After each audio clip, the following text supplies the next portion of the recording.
असं म्हणालात की केओस निर्माण केला जातो, कोण केओस निर्माण करते आणि नेमकं सत्ताधारी अर्थातच याचं कारण असं स्ट्रॅटेजी आता मला नाही स्ट्रॅटेजी माहिती, त्यांना केओस करायला लागेल. कारण का माननीय आदरणीय भुजबळ साहेब जे माझ्या वडिलांच्या वयाचे आहेत, याचा अर्थ अनुभव किती मोठा आहे.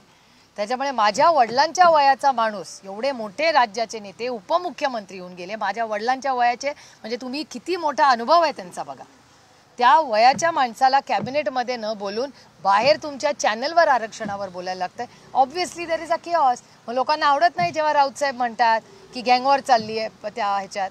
भुजबळ साहेबांसारख्या इतक्या वरिष्ठ मोठ्या वयस्कर नेत्याला जर बाहेर येऊन चॅनलशी बोलावं लागत असेल तर याचा अर्थ भुजबळ साहेबांच्या आरक्षणाबद्दल कोणी कॅबिनेटमध्ये ऐकतच नाहीये. त्यामुळे मराठा, धनगर, लिंगायत आणि मुस्लिम समाजाच्या आरक्षणाबद्दल महाराष्ट्र सरकार नक्की काय करतंय का नेहमी सारखं फसवणूक करतंय असंच दिसतंय चित्र. 7 दिवसांचा वेळ दिला.